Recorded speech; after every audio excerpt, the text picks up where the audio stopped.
guys, ayan. I'm back again for another vlog. Ayan. Iba na yung suot ko Pero switch lang tayo.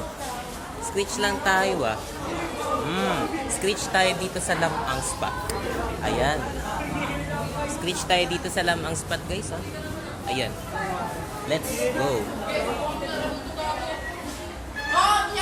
Kita nyo yung babae. Haha. Mag-switch lang tayo Mag-switch lang tayo dito. Can I hold your cam? Bawa ko. Hi. What's up, man? Fucking bitch. Bogo pinusuputa. Hi. Ayan. Ha? Ayan. So, And then sugar up. Go. Hey, ayan. Love. Kakaano talaga, no? Nakakagigil. Ayan. Nakakagigil. Ayan, gagawa saan ako ng story, guys. Ayun nga lang, may nagpapa-shoutout pa sa akin. Ayan. Pero hindi pa naman tapos yung part 1 ko dito, guys. Sa 1 minute pa lang na pagbablog ko. Ayan. Pero it means, wala tayong magagawa dyan. Ayan. So, ayan. Subukan ko nga mupo dito. Baka nga mamaya matstag pa po. Ayan. Ayan guys, ang iingay namin dito. Ayan. Tara, switch tayo sa story. Ayan. So, regarding sa nakita ko kagabi, may nag-aaway doon sa 7-Eleven na dalawang lalaki. Hindi ko nga alam But I'll just come there, guys. Ayan. Pero mag-switch lang tayo ng konti, Ayan. Umupot na mukha ako. Lalamig. Lalamig. Ayan. Stop mo nga. Stop mo nga. Paano? Stop. Ayan. Wait for a moment, guys, Ayan, guys. Ayan. I'm back. Ulit. Then for today's, gagawa tayo ng story time. Story time ko is about doon sa nakita ko, di ba, kagabi? So, ang nakita ko kagabi is dalawang lalaki nag-aaway.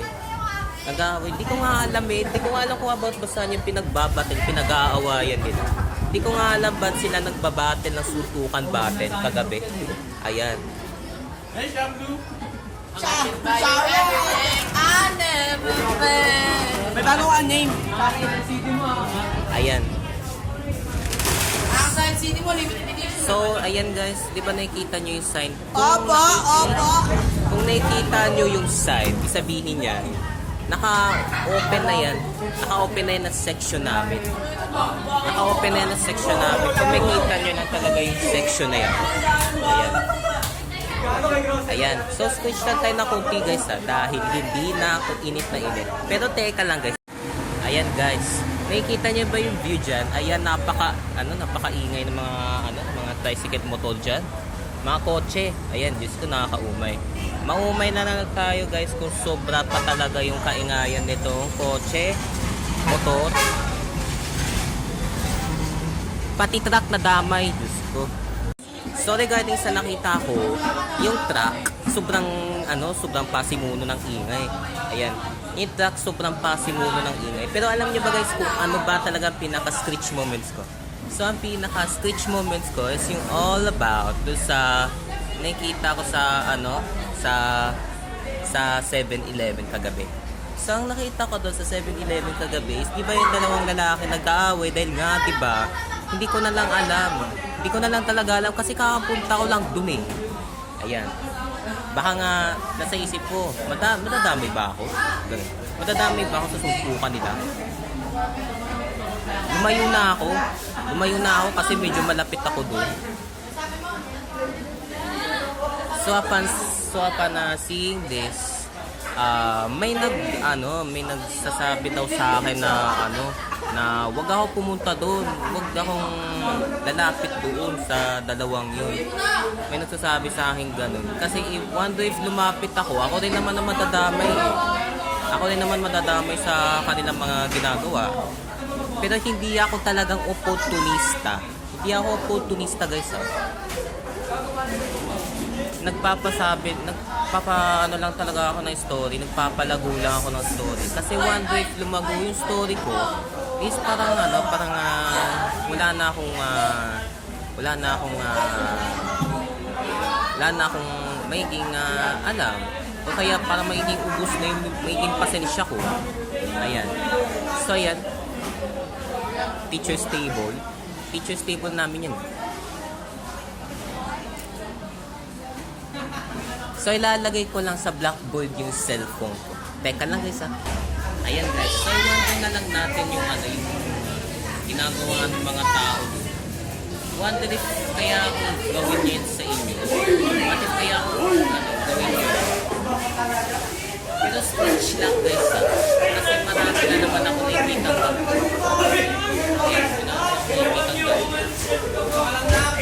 Pero yung feeling so upset kagabi kasi sa Natoma. Kasi yun sa Natoma. Ayan. Natoma nga ako kagabi guys kung nakita ako susubukan dalawang lalaki sa labas. Natoma ako nung natutulog na ako. Ayan. Tingnan ako makatulog kagabi. Hindi ko alam kung saan ako makatulog kagabi kasi di ako lagi nag-check ng time. Ayan. Never less to say. Pero totoo nga yung naging istorya ko na may nakita ako dalawang lalaki nagsusuntukan doon sa 7-Eleven. Di ba nga yung vlog ko doon sa 7-Eleven guys? Ginawa ko yung vlog na yun before mangyari yung yung insidente na yun. Yung nagsusuntukan yung dalawang lalaki. Ayan. Nangyari na yung insidente na yun. Before mangyari yung insidente na yun, syempre nag-vlog muna ako. Kasi alam ko may masama pala akong may paparating. Yan. May masama akong ipaparating dun sa pagbablog ko. Kasi kapag ginawa akong vlog yun, syempre ma-chichismis din ako. Every time na ginawa akong vlog yun, yung pagsusuntukan ng dalawang lalaki doon sa 7-Eleven, di maaari akong pagchismisan. Ayan guys. So i-wonder lang natin sa mga lalaki dyan wag na wag niyong gagayahin yung yung sinabi kong istorya na nagsusutukan yung dalawang lalaki. Ayan, wag na wag niyong gagayahin yung ganong istorya. Kasi wonder if ma-relate kayo dyan sa story na yun. Siyempre, wala na tayong gagawa dyan. Sa mga magsasabi dyan sa comment section down below na relate ako dyan sa sinabi mong story, ay naku, pasensyahan tayo Pasensyahan tayo. Kasi kung sasabihin mong relate ka, ayan, sasabihin niya, parang mo na rin na-experience yan. Kung sasabihin mong relate ka dyan sa pagsusuntukan ng dalawang lalaki doon. Ayan. Pero mag-stop muna tayo sa trolling ng mga ngayon.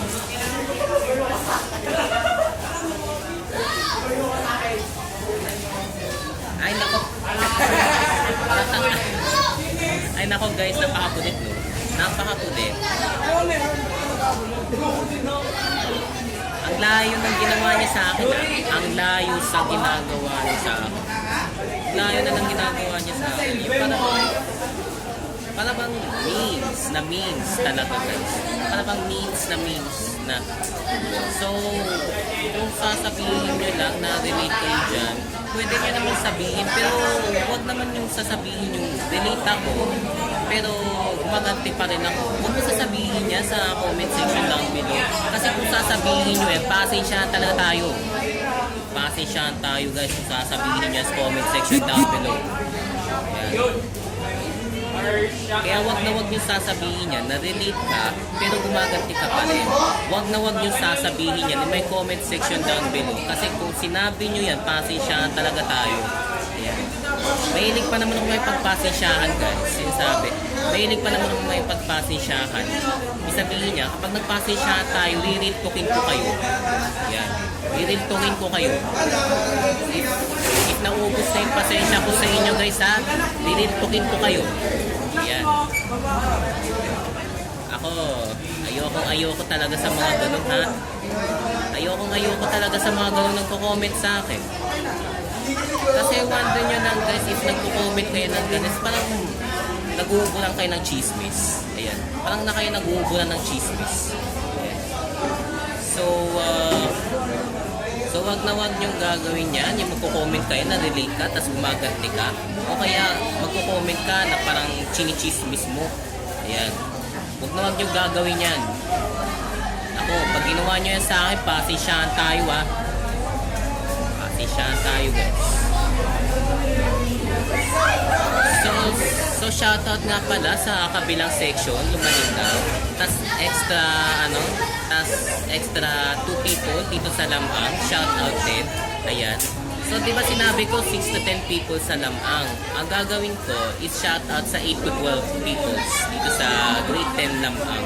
Tas doon naman sa Labaw, 3 to 5 pa rin. Ayan. Sa Lumalinaw, 3 to 8 persons na nandun sa Lumalinaw. Shoutout. Shoutout talaga sa inyo. Ayan. So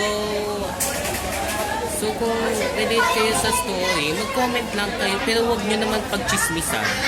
Ayan. Huwag nyo pagchismisan yung story na yan. Kaya huwag nyo sasabihin gumaganti kayo. Ayan.